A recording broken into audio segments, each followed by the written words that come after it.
Nothing happens for no reason. Everything happens for some reason. Why do you watch bad anime? There's always some kind of incentive behind why we do anything. It's never for no reason. So, if you're watching bad anime, there must be some core reason. Why are you watching anime at all? Most of us consume art as a way to connect with other people, but that can mean a lot of different things. Some people like to connect with others over a show. I like to connect with others through a show. And this is a huge difference.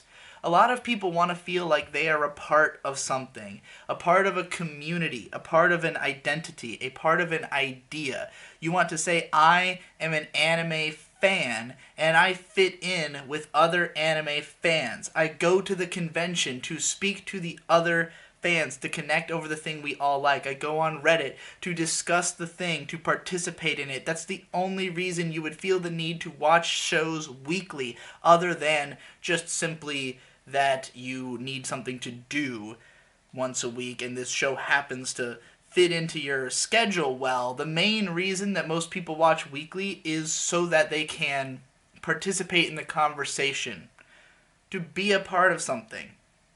And when your goal is to be a part of something, to connect with others via anime, by way of anime,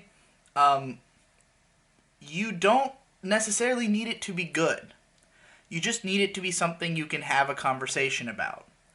And it's okay to like things even if it's just for that reason. This was inspired by a comment someone left on the Reddit discussion of my Steins Gate Zero video, where this person kind of blew my mind by saying that they can't stand these types of analytical videos because it makes them like anime less. This person was like, I just want to be able to enjoy these shows, but when I watch videos like this, it might ruin the show for me, and I become increasingly incapable of enjoying other shows. It just makes anime worse for me.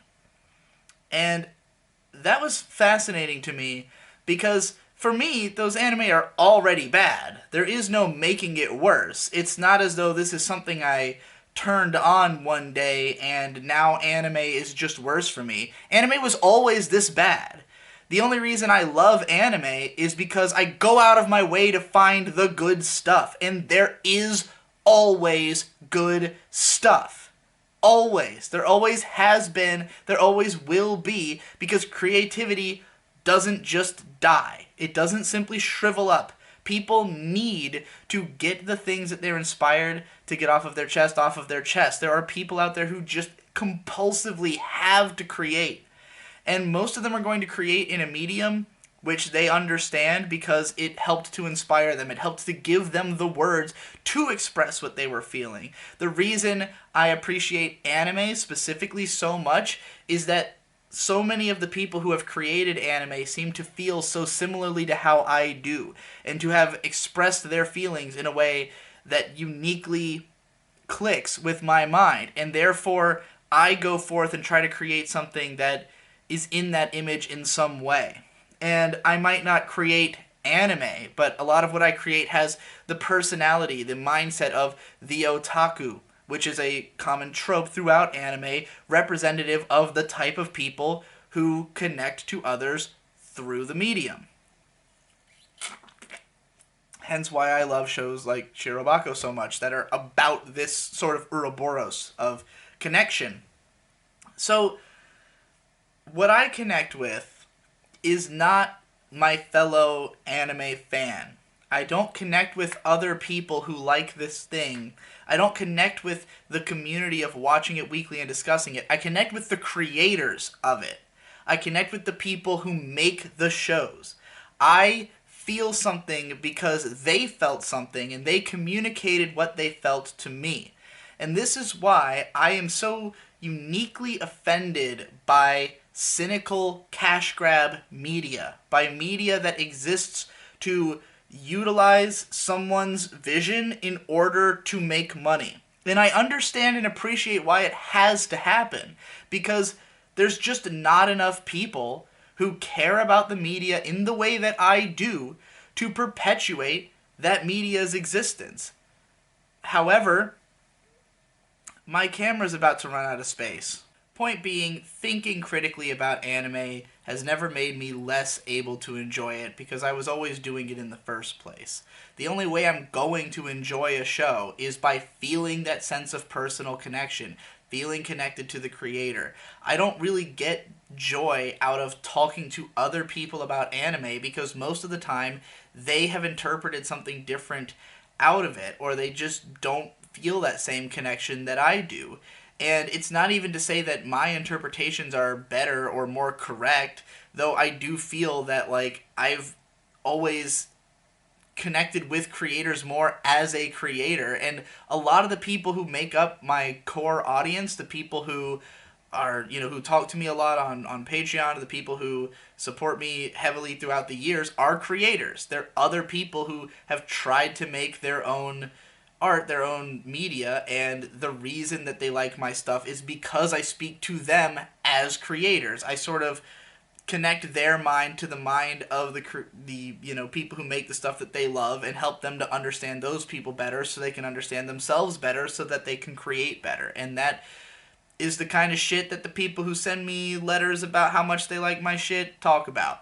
So, I guess I would say that's what I pride myself on, is that ability. I understand why there are people who want to make business out of art, because creating art can just be fun, and it's all a matter of perspective.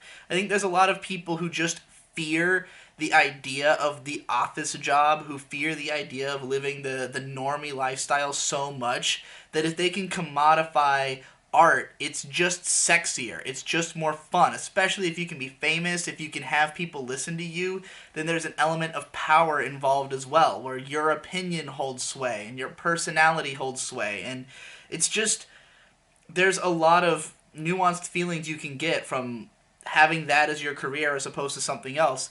And you have to work, really hard to make money doing art, so it's not like you're necessarily being lazy. It's just that kind of modus operandi, to me, doesn't really get to the heart of why art is created or why it resonates with people. Now, granted, because of the fact that most people aren't creatives and do mostly consume art for more shallow levels of connection, it is a self-perpetuating engine. There are people who create shallow art. There are people who consume shallow art. Those are both the majorities, and therefore that machine can just keep running. And that's fine. There's nothing wrong with liking things that are bad, in my opinion, in the way I look at the world. But I exist to point out that difference between what I see as bad or cynical or, cash-oriented media versus stuff that I see as inspired or coming from the heart or that I feel a personal connection with. And I create that content for the kinds of people who feel like me. It is an attempt to connect in the same way I connect to the media I like. I want to feel human connection with others, and I have felt it through watching stuff. I'll watch a show that I truly love and I feel like, wow, I connected with this so strongly, but how do I find other people who connected with it as well? And I won't get that just by talking to any random person, even who likes the same thing about the thing. I have to create something that, that shows that understanding, that bridges that gap, that makes it clear what I got out of it and what I'm now putting forward to you. Now, personally, I think that I do this a lot of the time out of fear, because I am afraid of creating stuff that is just my own psychic mind blasts, my own, characterization of my own psyche, of my own thoughts, to create my own media. Not only because it's harder in a financial sense, it's harder to make a career out of it. It's way easier to piggyback on someone else's creation and to do something that takes a tenth of the work but makes 10 times the money. as what an individual person working on that thing might have done.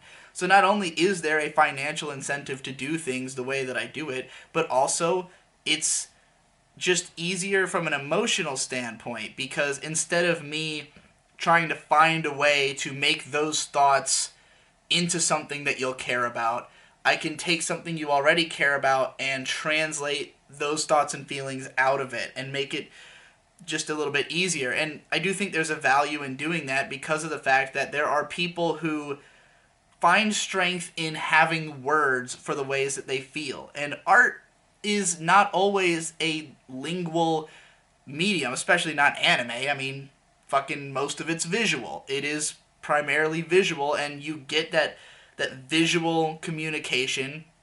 And for some people, having words to give to why the animation is able to create those feelings gives them a greater understanding of their own feelings and a better ability to produce art that then, that then conveys those feelings. So yes, I do think there's a purpose to being this kind of stopgap of creativity. But is it the maximum potential of my own creativity? I would not say so. I would say that I could put myself out there and try to make something that encapsulates my mind in a deeper, more complete way without piggybacking on other people who, yes, I may relate to, but they're not me. Nothing I've consumed is anything close to something I would actually create, other than, analysis of it itself, because it's a good limiting parameter. It's a lot easier than looking at a blank canvas and saying, spit out whatever random part of my mind. It's easier to just sequester the part of me that connects with this piece of media and then focus on that. Now, let's talk about the art world as it stands. Internet media has reached kind of a dead end right now. And it doesn't have to stay that way, not even for long. We can do something about it. But creating art on the internet is a bad sphere at the moment because everyone's trying to do it for social media. We're all trying to create for existing platforms because everyone is on existing platforms and there are payment structures built into them. i.e., once again, it is easier. It's a lot easier to promote your work on social media. However, it's only easier if you create work that fits into the paradigm of what is successful on social media. You can't just do whatever you want. Now, you can do whatever you want and then try your hardest to make it look like you didn't. You could try your hardest to pretend that you created something for whatever social media platform you're trying to reach and, play sort of mind games with the audience to try to make it appear. For instance, going on YouTube and using a clickbaity title for something more complicated, like this video where I called it "Why You Like Bad Anime," and now I'm going on to an entirely different rant about why YouTube is dead and we need to fucking come up with new paradigms for creating art. But this isn't really sustainable, and everybody knows what we're doing. It's cynical in itself, and it's unnecessary. We're all just playing by the rules that are already there when we can just go make our own rules. Now, for a long time, people have been saying, but how? How? Especially in the realm of internet video, because internet video has been so difficult to host. And the internet in general, up until this point, what I will refer to as Web 2.0, which is what we've all been on, has had the problem of it costs. It costs money for things to exist online. You can't just you can't just create a video, have it on your computer, and have other people access it en masse because you don't have the bandwidth to support that many people. It costs a lot of money. This is why something like YouTube, which has just seemingly infinite server space and bandwidth affordability, can just stream an infinite amount of video at all times, and there was no other platform that could do that. For me personally, as somebody who puts out constant content, and a lot of it long, there just was no video site that could host my shit at the volume I was posting it. Most sites have some kind of limitation on your uploads. Not the case anymore. And it used to, I mean, there was always ways around it, right? Like, I could have released all of my videos as torrents, and they could have gotten passed around that way, but there's not the ease of just going to YouTube and just clicking a video and watching it, and that ease is such a huge part of how social media has taken over. It just made everything quick and easy, and a very easy way to get as much fucking content as is necessary to fill your day, and why even look beyond that? Well, the answer is there's nothing fucking there anymore. The answer is that because it's been like this for so long, and it's put such a stranglehold on creators, and it's killed innovation and creativity, and made it so difficult for anybody to do anything new, people eventually get sick of it. Nobody wants to do it if it's just like doing a desk job, you know, except for the people who, as I said before, were approaching it more as this is a desk job, but it's one where I get to be famous and do cool, fun things and potentially make a lot of money if I take a lot of brand deals and endorsements, you know, for work that is no more complex or requires any more thought than regular desk job work. But if you're somebody who's in here because you actually want to do something creative, it is stifling to be a part of social media because you have slowly corrupted your vision until it barely resembles itself anymore. And as a result, more and more creative people are leaving these platforms and giving up. They're just saying, fuck it, I hang up my hat, I don't want to participate in this system as it stands. And they shouldn't have to. And they don't anymore because it is now as simple as YouTube to do peer-to-peer. We have now sites like BitChute.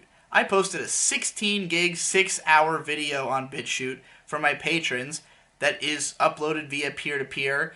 And what's great about peer-to-peer, for anybody who doesn't understand why it's important and why I'm bringing it up, the way the internet is now, as I said, the more people view your thing, the more costly it is, the more space it takes up. With peer-to-peer, it is literally the opposite. The more people view your thing, the more people are hosting your thing, and eventually, if you have enough people look at it, it costs nothing for anybody for this thing to exist.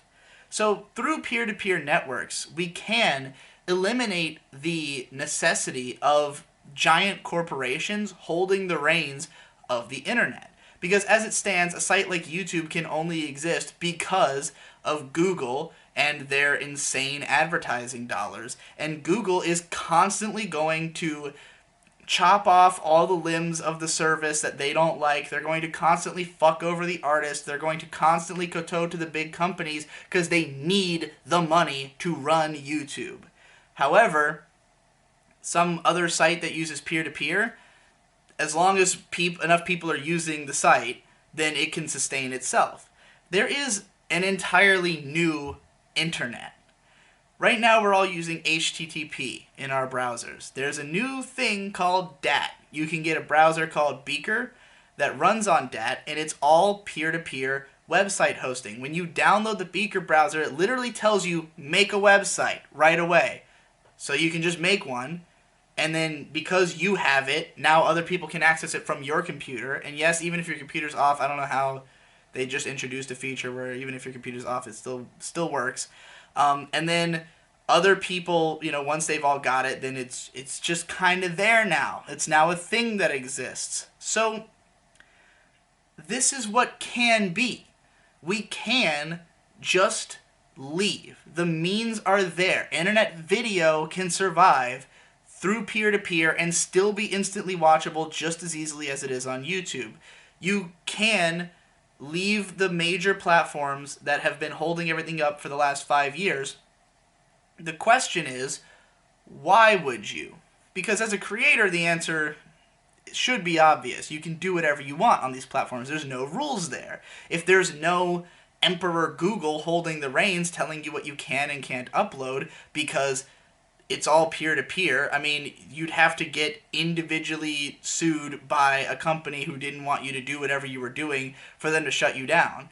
And that's not likely going to happen unless you are literally just uploading copyrighted content all the time. So you are in a more powerful position as a creator. There is no algorithm you have to try to appease. There is no set style that is the most popular. You can go and be a frontiersman on a new open Web 3.0 at your discretion.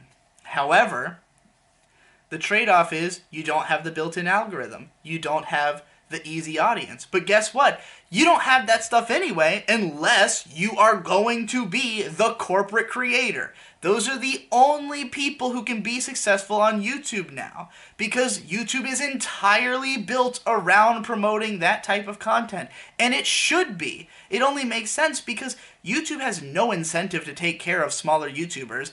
Casey Neistat gets more views on the videos he puts out in a week than I have in my entire career. There's no reason for them to care about a channel like me with 350k subscribers when they have this small stable of cash cows who they're in close contact with, who they can work with directly and curb the style and feel of the website in the direction they want it to go and corporatize it and make it mainstream and make it normie and make it so it's accessible to everyone but has nothing to do with what it used to be, which is anybody doing whatever they want. That era is long over. So the time is now that if you want to do whatever you want as a creator, you have to leave. You can't find it here. Yes, you can work your ass off all the time, treat it like a desk job, get the big bucks, but you will never have time for your vision. You will never have time to be creative because you don't get to stop.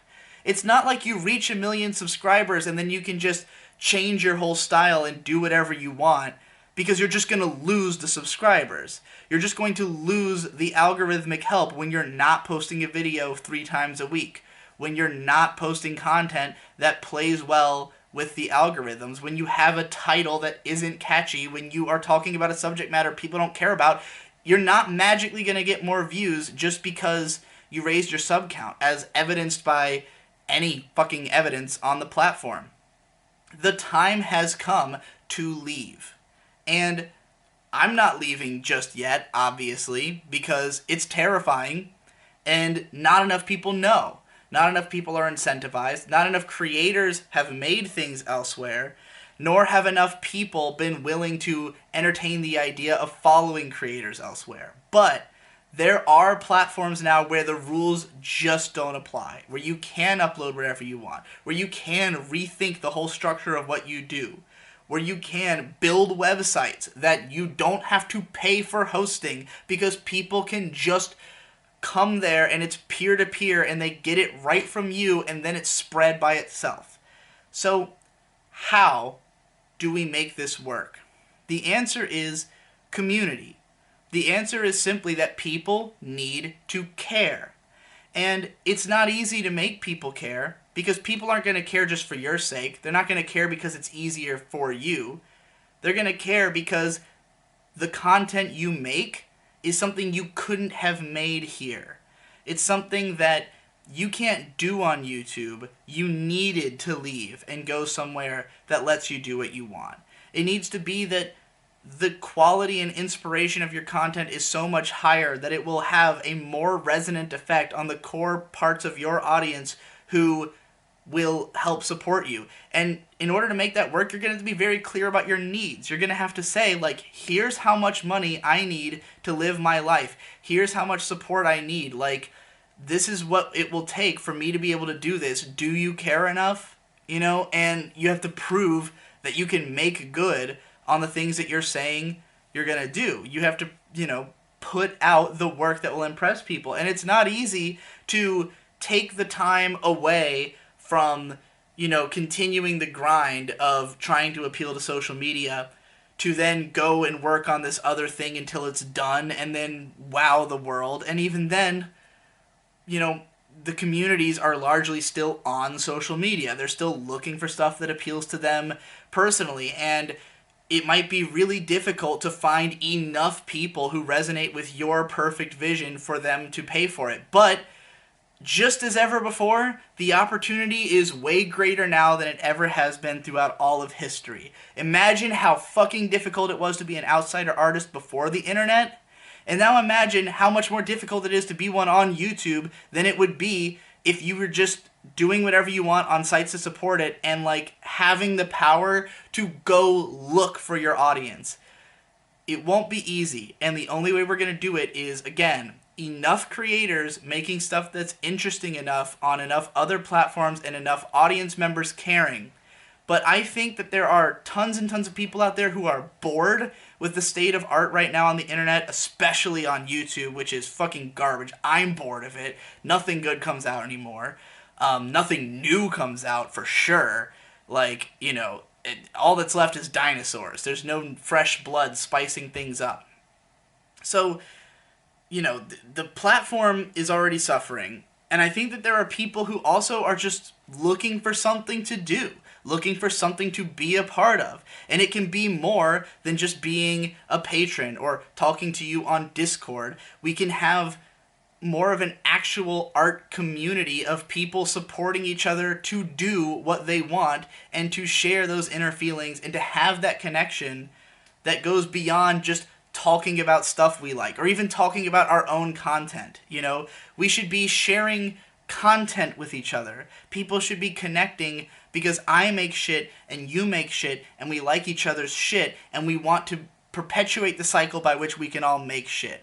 But we both have to be honest with ourselves about what our needs are and honest with the audience about how we can fulfill those needs. And I think that a lot of us are young people in our 20s who don't even know what we need or want. I didn't know how much money I was going to need until I started living on my own. And now I have a much better sense of it and a much better sense of like how much what should be my cost of living and what I want it to be and how I can obtain it. So, you know, realizing that will also help along the way. I'll put out more videos to help people with that somewhere when I figure out where I'm going. But think about this shit.